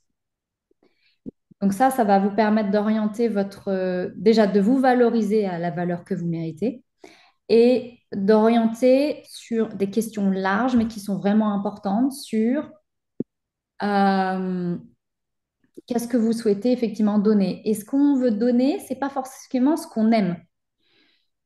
Par exemple, j'adore la danse. Je suis une danseuse de pole dance depuis 8 ans. je pratique comme une dingue, mais je ne verrai pas la pertinence d'enseigner ça dans notre société. Alors, ça serait fun, etc. Mais d'un point de vue de mes convictions et de là où je pense que mon énergie serait le plus adéquate, ben non, c'est ce que j'aime. C'est pas forcément ce que je veux donner. Vous voyez la différence? Et souvent, je trouve qu'il y a un mix là-dessus. Les gens confondent ce qu'ils aiment et je vais faire que ce qu'ils aiment, c'est ce qu'ils vont donner aux autres. Alors, ça peut, mais ça peut ne pas. Euh, Ensuite, quels sont mes moyens, surtout en termes d'implication? Je trouve que l'Ayurveda ou un métier en général, c'est surtout l'implication qu'on va y avoir qui va faire la différence. Implication en termes d'études, de temps qu'on y donne, d'énergie et de savoir passer d'un palier à un autre, parce que comme tout apprentissage, il y a des stagnations. Plutôt que réellement des moyens financiers ou quand on est vraiment impliqué, même par exemple, j'ai vu des personnes suivre des formations courtes et avoir une telle implication que tout ce qu'ils ont appris est tellement bien utilisé qu'ils font des merveilles après, par exemple. Donc, quelle est l'implication que je peux donner? Quels sont mes moyens en termes d'implication? Euh, Après, il y a une autre question qui est très en lien avec l'entrepreneuriat en général, qui est qu'est-ce que j'aime versus qu'est-ce qui fonctionne. Et ça, c'est des choses que je vois. Il y a des personnes qui créent des niches dans des niches et en plus en plein milieu de la campagne. Donc là, c'est pas parce que c'est le mauvais choix professionnel qu'on a fait que si ça marche pas. C'est juste que créer l'Ayurveda actuellement, c'est une pratique de niche. Si on recrée une niche dedans, du genre l'Ayurveda pour les enfants, et que en plus on est dans un lieu où on est difficilement accessible, si ça marche pas, c'est pas qu'on a fait que forcément l'Ayurveda n'était pas pour nous, qu'on ne devait pas le développer. C'est que le projet en tant que tel, on a fait que des trucs qu'on aime. Alors on aime être à la campagne, on aime les enfants, bah super. Mais est-ce que c'est ce qui fonctionne? Et il y a besoin dans un projet professionnel qui ait à la fois un élan vital et clairement qui soit aligné avec vous, et en même temps il faut du pragmatisme. Et ça, j'ai des élèves ultra bien formés, ultra compétents et qui se sont foutus en plein milieu de nulle part et ils galèrent. Alors, je ne vous dis pas que vous ne pouvez pas développer un truc important en campagne parce que je n'aime pas les croyances limitantes, mais après, c'est une question de pragmatisme. Et il y a besoin des deux dans un projet professionnel pour qu'il fonctionne. Toutes les personnes qui fonctionnent, c'est à la fois, il y a une motivation, un élan, un alignement, et en même temps, il y a du qu'est-ce qui fonctionne. Et aujourd'hui, même à l'école, dans tout ce que je fais, il faut toujours qu'on se pose la question, OK, alors, est-ce que j'ai envie de faire, mais qu'est-ce qui fonctionne? Autre point, ne jamais arrêter d'apprendre. Euh, des fois, donc c'est toujours mon cas, donc je continue d'apprendre et je considère que je dois, alors déjà je dois parce que j'enseigne en permanence, et parce que je ne sais pas tout, loin de là, donc je dois continuer à apprendre. Et en plus, quand on arrête d'apprendre, on se sclérose. Ça, c'est une... Les gens qui pensent qu'ils savent tout, la plupart du temps, c'est des gens qui ont arrêté de penser, qui ont arrêté d'apprendre. Et c'est vrai, moi, je trouve, plus on apprend, plus on sait qu'on ne sait rien. C'est impressionnant, je crois, c'est vraiment, ce dicton est tellement vrai. Donc, dans un projet professionnel, et d'ailleurs aujourd'hui, par exemple, pour des labels comme Calliope, ils demandent à ce que tous les formateurs continuent à se former. Donc, en plus, ça devient une règle. Et enfin, c'est pour votre projet professionnel, c'est quoi votre dharma? Alors, le dharma, on appelle ça le chemin de vie. En gros, quelles sont les qualités pour lesquelles les personnes viennent vous solliciter naturellement? Moi, j'avais un truc, avant que je sois dans l'Ayurveda, les gens venaient toujours pour, un, me parler de leurs problèmes. Genre, tu sais, t'es jeune, t'es à côté du train et tu tombes sur la mamie ou la personne qui est pas bien et pendant tout le trajet, elle te parle de ses problèmes. Et elle te dit à la fin, je sais vraiment pas pourquoi je vous ai parlé, je parle de ça à personne. Ça, c'est typique, ça, c'est une manifestation du dharma. Ou j'avais un autre truc du genre, j'ai des personnes qui venaient me poser des questions, mais C'est impossible d'avoir la réponse et j'arrivais à leur trouver leur réponse. Alors, c'était dans le milieu de la publicité à l'époque. J'ai eu un très court moment dans la publicité de mes 20 ans à mes 22 ans, parce que j'ai travaillé assez jeune. Et les gens venaient me poser la question sur Joyce, pourquoi est-ce qu'on utilise du savon liquide aujourd'hui? Ben, attends, je te donne la réponse dans une journée. Euh, donc, par exemple, ça, c'est une manifestation du dharma et aujourd'hui, c'est sous d'autres formes, mais ça se manifeste toujours. Donc, vous, pourquoi est-ce que naturellement les gens viennent vous chercher? Et si vous ne savez pas pourquoi ils viennent vous chercher, posez-leur la question. Posez la question à votre entourage. Pourquoi est-ce qu'ils viennent vous chercher? Et vous trouverez votre dharma, c'est-à-dire votre chemin de vie qui est basé sur vos qualités naturelles. Et du coup, si vous basez votre projet professionnel sur vos qualités naturelles, ça fonctionnera toujours. Alors après, il y aura des hauts et peut-être des bas, mais ça fonctionnera. Voilà pour quelques astuces pour réfléchir à votre projet professionnel. Je suis désolée, je ne vous ai pas donné des réponses dogmatiques sur c'est ça qu'il faut penser, mais je trouve que c'est beaucoup mieux de se poser des questions. Euh, et enfin, je vais terminer sur euh, le week-end d'Ayurveda et Conscience qui va être donc ce week-end, le 18 et 19. On a tous les professeurs de l'école qui vont donner même pas une conférence, c'est un enseignement. Je leur ai demandé d'enseigner. Je leur ai dit, moi, je veux que vous montriez ce que vous savez faire. Et ce qu'on sait faire chez Ayurveda et Conscience, c'est enseigner. Donc, c'est pour ça que ça dure 1 heure et demie pour à peu près chaque intervention. Donc, on a à la fois des personnes qui sont en Inde, des sages, des personnes qui sont dans l'ésotérisme, puisqu'Ayurveda et Conscience, il y a aussi conscience. Et le volet sciences védiques, spiritualité et ésotérisme est important pour moi, puisque une fois qu'on assimile ça, on capte beaucoup plus de choses chez les personnes qu'on veut soigner. Euh, donc, vous pouvez toujours vous inscrire. Je vais vous mettre le lien dans le bar de Zoom. Et après, je vais garder du temps pour les questions-réponses. Après mon monologue d'1 heure. Euh, le week-end est disponible en replay. Et on fait ça pour que notamment les personnes puissent trouver ce qui leur parle. Euh, Donc, ça peut être, si ça se trouve, un enseignant, une pratique.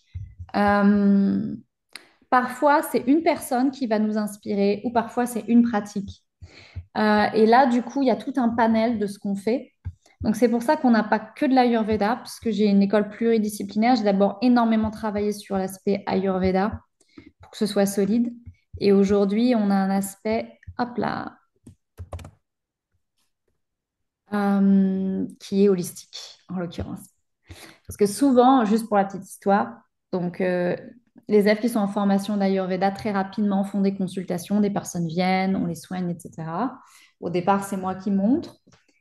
Et ils me disent, mais Joyce, comment tu sais que elle était tombée malade parce qu'elle, par exemple, je dis au hasard, elle s'entend pas avec son mari.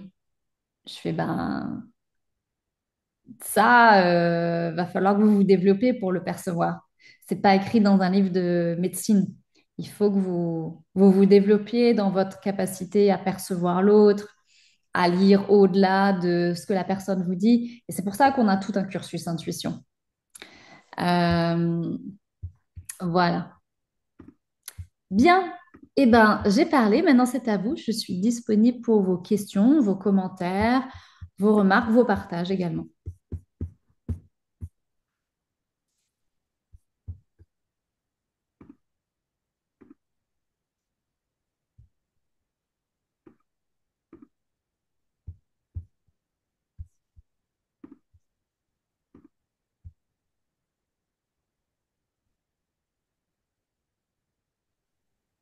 J'ai une question, si c'est possible. Oui, Charlotte? Oui, tu parlais un petit peu du côté borderline et puis le côté aussi de l'Ayurveda selon laquelle elle était inclusive. Est-ce qu'aujourd'hui, ça serait possible d'intégrer, donc en tant que praticienne en Ayurveda, donc une thérapie holistique, est-ce que ça serait possible d'intégrer un cabinet où il y a des cardiologues, des infirmières, euh, des psychologues. Est-ce que c'est au niveau déontologique, c'est possible? Est-ce que c'est impossible de la part des praticiens, voilà, des médecins, de, de, de m'inclure dans leur cabinet?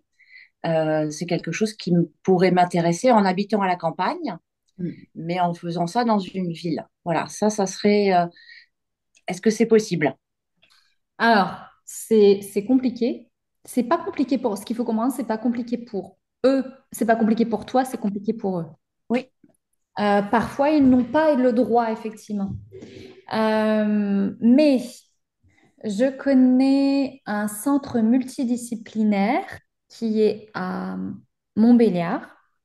C'est le travail justement d'un cardiologue qui m'a demandé d'intervenir d'ailleurs parce qu'il fait un travail énorme. Et donc, il a monté un centre pluridisciplinaire où tu as toutes les disciplines à l'intérieur et il veut aussi inclure de l'Ayurveda. Et pour ça, il est relativement critiqué. Donc, en fait, c'est quelque chose qui se discute et ça va aller d'une personne à l'autre. Mais le mieux, c'est de pratiques qui sont plus paramédicales que médicales. Euh, donc, je dirais qu'il y a une latitude, mais ça va être un peu compliqué. Et c'est un peu ce qui est casse-pied en France. En, En Suisse, il n'y aurait pas de problème. En Allemagne, il n'y aurait pas de problème. En Angleterre, je ne suis pas sûre qu'il y ait de problème non plus. Mais en France, si tu es au milieu, ça passe pas les frontières. On s'est dit que, ben non, on les met pas ensemble. Donc, moi, je te conseillerais d'aller plutôt sur effectivement des pratiques paramédicales, des psychologues, tout ce qui n'est pas de l'ordre du médical. Ça sera plus facile, mais c'est effectivement une place c'est la meilleure place que tu puisses avoir à côté d'un cardiologue, etc. Et simplement, encore faudrait-il que la pratique soit prise d'une part sérieusement et qu'ils puissent le faire. ouais, parce que c'est difficile, hein. Et à la campagne, c'est beaucoup d'indépendants, mais je m'aperçois, campagne, hein, campagne très isolée. Pour faire très court, oui, je m'aperçois qu'il y a énormément de praticiens. Alors, ils font des massages dans leur van, ils proposent des petites plantes pop-up comme ça, ils parlent d'énergie. Et, euh, et arriver à faire ça de manière très cadrée avec un groupe, tu vois, cabinet pluridisciplinaire, plutôt que d'enchaîner des consultations chez soi, attendre chaque consultation. Ça, après, c'est une histoire de profil ayurvédique, pour le coup, pas du tout d'études ni quoi que ce soit.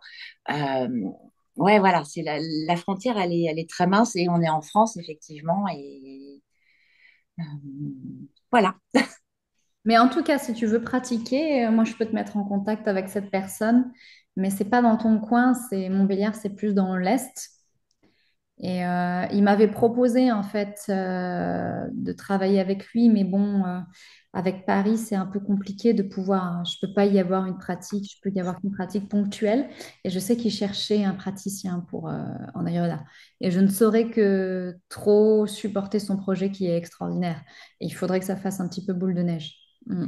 Et moi, ça me fait très, voilà, dans qui je suis, ce que je veux donner, pourquoi je veux conserver mon éthique et pourquoi je veux conserver aussi la lignée dans l'école, dans l'école dans laquelle je me suis formée, en l'occurrence ton école.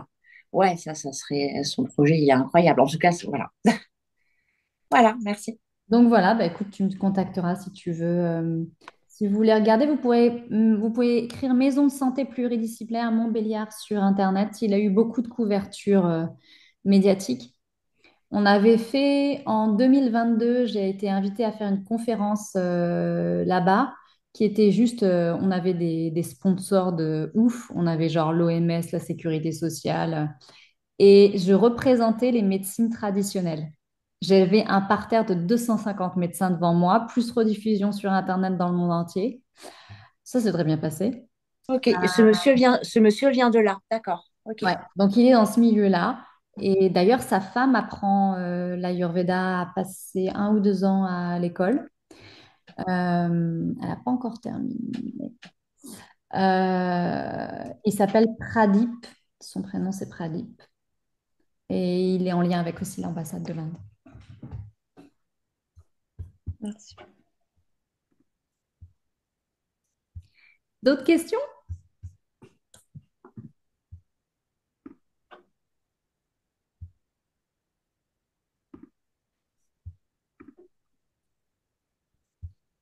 question. Alors? Oui, bonjour Adriana. Ah, oui. Alors, j'ai une question. Est-ce que dans la pratique, vous considérez qu'il faut aussi étudier le Bhagavad Bhagavad Gita? Gita. Alors, c'est pas du tout obligatoire. La Bhagavad Gita est utilisée en Ayurveda pour soigner les maladies psychologiques. Elle, elle essaye d'en tirer les modes de fonctionnement psychologiques pour ensuite en tirer des leçons qui vont être utilisées dans différents cas de déséquilibre. Mais en tout cas, sur les bases, la psychologie, la psychiatrie est enseignée qu'en troisième année chez nous. Sur la base, vous allez avoir d'autres choses à lire si jamais vous apprenez l'Ayurveda que la Bhagavad Gita. Après, c'est toujours une lecture qui est recommandée. C'est un livre de base de la culture indienne et qui est utilisé à la fois dans la psychologie psychiatrie ayurvédique, aussi dans le Vedanta, le dernier des Védas qui est du développement spirituel et du travail sur soi. Donc, ce sera toujours d'une bonne référence. Mais encore faut-il que vous puissiez, parce que si vous le lisez maintenant, vous le lirez comme une histoire, ce qui est déjà bien, hein. Mais en fait, c'est vraiment plus une étude là. Une étude sur, OK, qu'est-ce qu'on comprend de ce positionnement? Quelle loi de vie est derrière ça? Si on réapplique cette loi de vie, quel effet on va avoir? Parce que les Védas ont une tendance à nous transmettre, comme l'Ayurveda, des lois de vie. Tu fais ça, tu vas avoir tel résultat. Tu penses ça, tu vas avoir tel résultat. Tu manges ça, tu vas avoir tel résultat. Donc, voilà. Ok. Et là, je vois qu'il y a, enfin, il y a c'est l'hindou, enfin, la langue. Il y a beaucoup de mots comme prakriti, euh, euh, vikriti. Est-ce que la question, c'est plutôt, il y a une traduction littérale de chaque mot ou quand vous parlez, vous vous adressez directement, c'est le Vikriti au début, il y a la traduction littérale de chaque mot? Justement, quand j'ai commencé à parler des cursus en Inde, on commence toujours par le sanskrit pour justement connaître les terminologies qu'on va employer. Nous, en fait, on va apprendre les mots au fur et à mesure. Et il y a un vocabulaire à connaître pour chaque année, mais on l'utilise en permanence, donc ça, au début, ça fait bizarre et après, ça vient automatiquement. Faut plus voir ça comme un jargon, comme dans n'importe quelle profession, que réellement, on parle pas sanskrit en tant que tel, hein. Il n'y a pas des... c'est juste certains termes. Et effectivement, la traduction est toujours donnée au départ. D'accord. Ok. Merci. Merci à vous. Est-ce qu'il y a d'autres choses?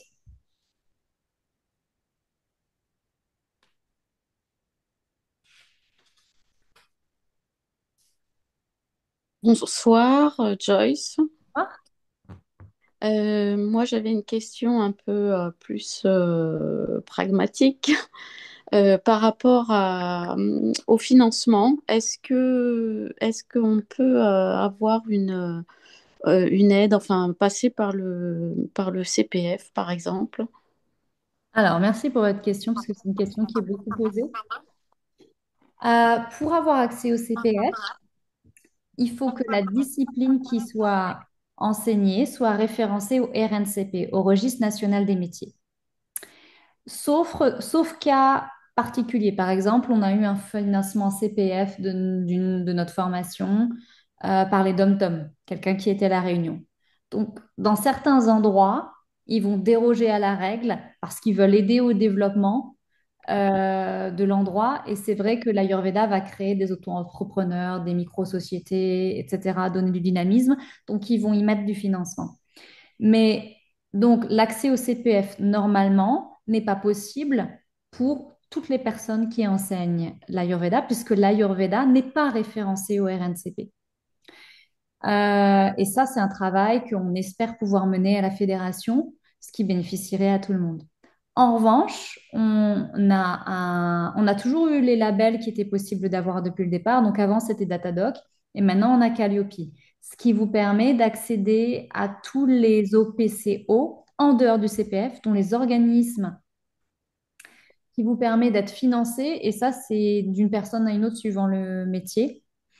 Donc, Et qu'est-ce que c'est l'OPCO, pardon? l'OPCO, en fait, il faut demander, ça dépend par exemple, pour les indépendants, c'est un certain OPCO parce qu'ils cotisent à tel endroit. Pour telle activité professionnelle, en fait, il y a différents OPCO suivant le métier dans lequel vous êtes. Donc, il faut vous renseigner sur l'OPCO à laquelle vous êtes éligible et ensuite, nous, on vous envoie, en général, c'est un dossier qui contient devis, programme. Et la plupart du temps, c'est accepté. On a aussi des financements pour l'emploi. Voilà. Donc, et le CPF, ça va être exceptionnel. C'est arrivé, mais c'est exceptionnel. D'accord. Ben, merci beaucoup. Avec plaisir.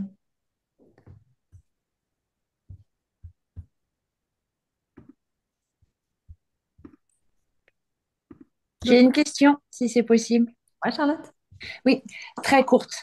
Euh, Est-ce que ça serait intéressant aujourd'hui, en tant que praticienne ayurvédique, d'aider certains thérapeutes dans leur recherche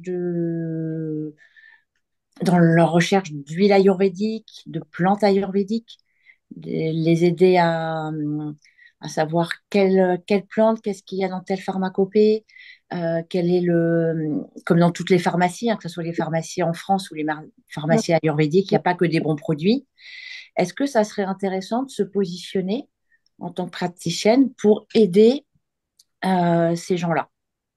Tu veux dire, dans ces gens-là, est-ce que tu peux les qualifier davantage que je comprends? Oui, par exemple, un masseur en huile ayurvédique. Il y a des masseurs qui pratiquent les massages Abhyanga, qui savent pas trop en fait ce qu'ils utilisent comme huile, qui n'utilisent pas forcément des bonnes huiles de massage. Donc, ça serait intervenir, faire des recherches pour eux, leur dire les ingrédients qu'il y a. Alors, pour peu que les patients s'intéressent aussi, bien sûr, mais faire ça de manière assez poussée. Hmm. En fait, c'est ce que je vous ai déjà dit quand vous avez terminé la formation au bout de 3 ans. Mhm. En l'occurrence, là, tu te positionnes vis-à-vis de quelqu'un qui a moins de compétences que toi, clairement. Donc, forcément, du coup, tu peux intervenir et proposer un accompagnement sur quelque chose que toi, tu connais et que la personne ne connaît pas. Et donc, je vais te rappeler ce que je vous ai dit. Dès la fin de votre deuxième année, je vous ai dit, vous avez terminé votre deuxième année ici, vous avez le niveau moyen aujourd'hui de n'importe quel thérapeute en France. Et quand vous avez terminé votre troisième année, je vous ai dit, vous avez aujourd'hui un niveau supérieur à la majorité des praticiens en France. Le fait d'avoir acquis ce niveau-là, plus tes compétences, parce que tu es venu aussi en Inde, tu as étudié en clinique, en hôpital, etc., fait que nécessairement, tu peux intervenir sur des personnes qui ont eu des formations plus courtes pour les aider à élaborer quelque chose qui soit plus qualitatif, tout à fait. Ok. Donc, il y a quelque chose à aller chercher là-dedans. C'est pas de l'illusion. Non, non, c'est une très bonne idée. Ok. On pourrait même proposer des formations courtes d'amélioration, donner des réponses là où bah, il y a plein de... Je vais donner un exemple. Euh, c'est quand je suis revenue de mon expatriation en Inde. Je me suis... J'ai fait une réunion avec l'Association française d'Ayurveda et on était chez Ayurveda à la source dans le sud l'été. Et puis il y a une praticienne qui disait, je comprends pas, je dois soigner quelqu'un, il y a des symptômes de Vata et des symptômes de Kapha, la personne est en surpoids, je comprends pas, c'est bizarre. Et en fait, c'est la problématique de l'obésité. L'obésité, donc techniquement, toi, tu sais de quoi je vais parler. Mais si tu connais pas le principe de fonctionnement de l'obésité, la physiopathologie, etc., tu vas rien comprendre, quoi.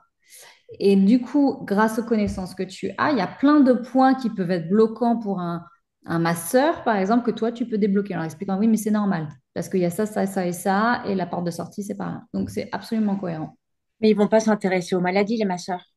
Ils Non, mais s'intéressent pas aux maladies. je donnais juste un exemple Ouais, de d'accord. blocage qu'un praticien peut Ok. rencontrer vis-à-vis des connaissances qu'il a acquises, Ouais. que toi, tu pourrais débloquer. C'était juste un exemple. Ouais, ouais. Mais c'est vrai que je trouverais ça vachement bien. Dans l'idée que, effectivement, le but, hein, c'est tu fais tellement de bien aux gens et toujours dans le but aussi de pouvoir contribuer à l'essor de, de la médecine ayurvédique. Voilà. Avec la toute petite expérience que j'ai en nombre d'années. En nombre d'années. En nombre d'années, là, ça commence à être. C'est juste de la pratique qui a besoin. Enfin, expérience en nombre d'années, ça commence à faire, hein.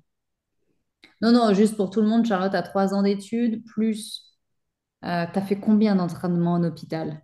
T'es allé plusieurs fois à JFK, t'es parti en Inde à Calcutta. Enfin bon, tout le monde aimerait bien avoir le background que t'as, je pense.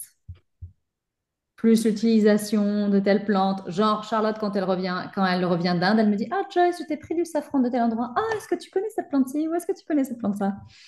Donc bon, ça va, hein.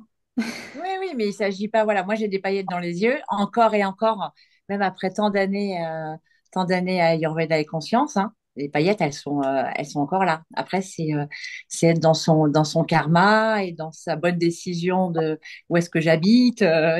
Il y a beaucoup de facteurs aussi, quoi. Mais ouais, ouais, c'est vraiment une science qui est tellement millénaire que et ce que je disais tout à l'heure, hein, c'est que aujourd'hui, en tant que tu parles à n'importe qui médecine ayurvédique qui s'intéresse et tu leur dis juste, vous savez, en France, il y a des hôpitaux, voilà, allopathiques, et en Inde, vous avez les hôpitaux allopathiques et vous avez les hôpitaux ayurvédiques. Rien que ça donne une confiance, mais rien que ça leur met des paillettes dans les yeux parce qu'effectivement, c'est sourcé et que toutes ces thérapies, elles existent dans des hôpitaux comme Pompidou à Paris ou autre chose. Et ça, c'est vrai que je me rends compte là, hein, installé en Dordogne récemment, que ça a en parlant aux gens, donc, ça a une valeur ajoutée, mais énorme Hmm. dans le regard des gens.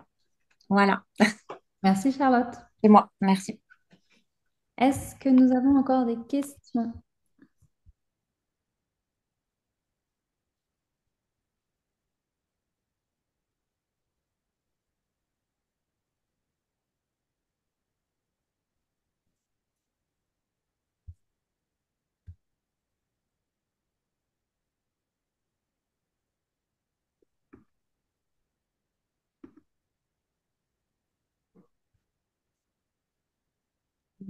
Oui, j'ai encore une question par rapport au cursus en première année. Donc, c'est un cursus que l'on peut intégrer à n'importe quel moment. Oui, tout à fait, c'est ce que j'expliquais. En fait, on a des blocs de disciplines, mais qui ne sont pas chronologiques. Donc, du coup, on peut l'intégrer quand on souhaite. Après, il y a une rentrée euh, plus importante, c'est là où il y a le gros de la promotion qui se forme. Au mois de décembre, janvier. Pour l'année dernière, c'était décembre. Décembre, on avait un bout du groupe. L'autre groupe est arrivé à partir du mois de janvier. Et après, on a eu quelques ajouts dans l'année, mais globalement, c'est décembre-janvier, le moment où on a le premier module en présentiel, puisqu'on a du e-learning aussi. Ah oui, il y a les deux. Oui, oui, il y a les deux pour ce que j'expliquais, qui est que pour les bases, je veux que les élèves aient le temps d'y revenir, d'y passer du temps. Donc, du coup, le e-learning est beaucoup mieux. Et en plus, le fait de mettre des cours en e-learning permet de faire chuter les prix par rapport au nombre d'heures de formation, Mm, de faire d'accord. chuter la disponibilité. Sinon, il faut à nouveau se déplacer pour Et tant de... oui. etc. Mm. Et c'est principalement du e-learning, justement, au niveau Non, des... pas C'est, pour... Pardon, excusez-moi, je vous ai coupé. oui, au niveau des heures par rapport au présentiel. On a une formation e-learning, donc qui est sur 2 ans. Donc ça, ça demande qu'un déplacement par an. Mais sinon, la première année en tant que telle est considérée en présentiel. Et ça demande un déplacement tous les 1 mois et demi à peu près. D'accord. sachant qu'on s'est assoupli et que quand c'est vraiment pas possible à l'élève de venir en présentiel, on l'accepte en distanciel, ce qui n'existait pas jusqu'à présent. Sur un cursus en présentiel, hein. Oui, oui, oui, d'accord. Ok, super, merci beaucoup. Merci à vous. J'avais une question, Joyce, Oui. sur le distanciel par rapport à la première année. Comment ça se passe pour le cursus massage? Tu peux pas le faire en distanciel. Le cursus massage, on a des cours en distanciel qui sont enseignés par Natalia. Il y a 3 modules en distanciel. On a aussi alors, pardon, il y a 3 modules en e-learning et on a 2 modules en distanciel pour apprendre les qualités des huiles médicinales et pour la physiologie anatomie. Tous les cours de massage qu'on peut bien sûr pas enseigner à distance. Je suis sûre qu'il y a des gens qui ont dû essayer de faire ça, d'enseigner du Mais massage. oui, c'est pour ça que je pose la question, parce que Mais je me demande. non, non, non, non, en présentiel. Oui, Du coup, ça coupe un peu le fait de devoir se déplacer en permanence. C'est à peu près un déplacement tous les 1 mois, un bon mois, mais pas plus. d'accord. Et Paris? Sur Paris, oui. Paris est quasiment tout. Alors, il y a un cours qui sont donnés, c'est soit sur Paris, soit sur Neuilly-sur-Seine, mais tout est très accessible d'un point de vue des métros, etc. D'accord. Et sur cette formation, on prend le cursus en entier massage ou est-ce qu'on peut prendre, par exemple, je sais pas, Shirodara ou Bolkansu On peut prendre séparément à la carte. à la carte? Si on veut juste faire un module, on se dit, bah tiens, je veux juste faire la marmathérapie, c'est tout à fait possible. Ok, d'accord. Et comment tu justifies si après tu t'installes? Si, par exemple, imaginons, tu fais ma thérapie, Hmm. tu peux t'installer juste en étant. Ben, nous, on va donner un certificat, pas un certificat, on va donner comment est-ce qu'on appelle ça? Une attestation de formation disant l'élève a bien été formé. Il n'est pas certifié, mais il est formé. On l'a formé pendant tant de jours à la marmathérapie. On atteste qu'il était là de telle heure à telle heure, de telle date à telle date. Mais ça donne pas lieu au fait d'avoir le certificat de ma sœur en médecine traditionnelle ayurvédique. Donc après, ça dépend de. S'il y a des personnes qui font ça, pourquoi pas? En fait, si une personne ne s'inscrit pas à un cursus, on ne peut pas le suivre et checker comment les choses vont être mises en place. Après, comme je disais, ça dépend de l'application. Moi, j'ai déjà vu des élèves qui te font 3 jours de massage. Tu te dis non, c'est pas assez, c'est n'importe quoi. Je te garantis le nombre de clients qu'ils ont derrière, mais ils sont ultra motivés, les gens sont hyper contents. Donc, il y a, bien sûr, jamais je vais dire qu'en 3 jours, on forme au massage, mais c'est des cas que j'ai vus. Alors, et à partir du moment où on a des clients, c'est que les gens sont contents, hein. Donc, euh, donc voilà. Et puis c'est un peu chacun son rythme aussi. Ok. Non, je pense que 3 jours, ça fait un peu juste quand même pour Oui, être. ça fait un peu. Ça fait un peu juste. Mais il y en a qui sont particuliers. Comme on dit, c'est des exceptions qui confirment la règle. C'est ça. Bah, merci pour les réponses. Et justement, je rebondis par rapport la différence entre l'attestation et le certificat. Il faut avoir suivi le cursus de 3 ans pour avoir le certificat ou ça n'a rien à voir pour être Non, praticien en Ayurveda? pour être certifié, en fait, quand vous vous inscrivez à un module, juste à la carte, comme ce que Cécile a mentionné, ça ne donne pas lieu à une certification.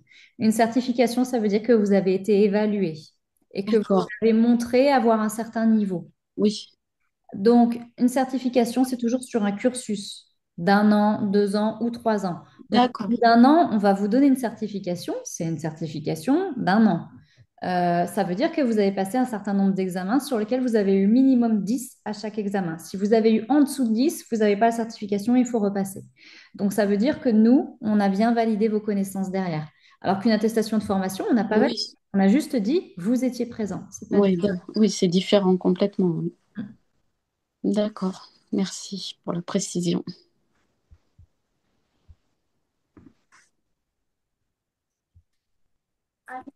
J'ai une autre question, Joyce. Ouais. Si on a fait une première année dans une autre institution ou dans un autre centre de formation, est-ce qu'il y a une possibilité d'intégrer la deuxième année? Eh bien, tout à fait. On va faire, moi, je fais un examen d'équivalence. Alors, il y a deux possibilités. Soit la personne dit, ben, je veux rentrer en deuxième année. Et là, je lui dis, ben, soit je vous fais rentrer en deuxième année, pas de souci. C'est vous qui dites que vous voulez atteindre ce niveau-là, donc pas de souci. Soit je lui dis, mais si vous n'êtes pas sûr, parce que parfois les cursus sont pas du tout faits pareil d'une école à l'autre, je leur dis, ben, je vous fais passer un examen, il est payant, mais je vous évalue votre niveau, vos lacunes, etc., par rapport au niveau que vous voulez atteindre. Comme ça, vous choisissez exactement les modules sur lesquels il y a des lacunes et vous ne refaites pas ceux sur lesquels moi je trouve que vous êtes bien. Et après, je déduis ce prix-là de l'inscription, en fait. Donc, voilà. Donc, j'ai les deux cas. Il y a des personnes qui me disent non, non, mais je pense que je rentre en deuxième ou troisième année. Et il y a des personnes qui sont un peu, il y a beaucoup de personnes qui sont un peu perdues parce qu'effectivement, les formations sont différentes. Ou alors, ils ont fait, bah tiens, j'ai appris ça ici, ça ici, ça ici. Ils ont fait que des modules à carte sans aucune cohérence. Et donc, du coup, ils arrivent, ils se disent, bon, je ne sais pas trop quel niveau j'ai. Donc, du coup, on fera un examen. Ok. Euh, Joyce, une question aussi. La première année, il y a combien d'heures de pratique et théorie? Alors, qu'est-ce que vous voulez dire par pratique et théorie, c'est-à-dire le temps que vous étudiez avec nous, sans compter votre temps d'étude? Oui, 365 heures. donc, ok, au total, oui. Et donc, on considère que quand on vous donne une heure de cours, ça va vous demander une heure d'étude derrière, grosso modo. Ok, merci.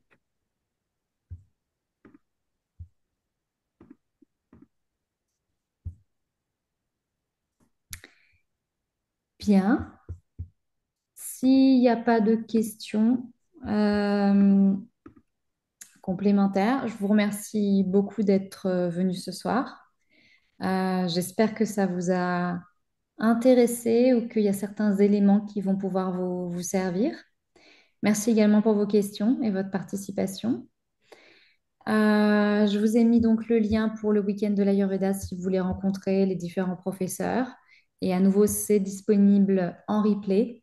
Donc, si vous n'êtes pas disponible ce week-end ou si vous pouvez venir juste à une ou deux conférences, on vous envoie ça le week-end, enfin la semaine prochaine. Euh, bah, écoutez, je vous souhaite le meilleur et peut-être on se reverra. En tout cas, c'est à beaucoup de têtes connues ce soir. Et je vous souhaite une très, très, très belle soirée. Merci beaucoup, pareillement. Merci. À bientôt. À bientôt.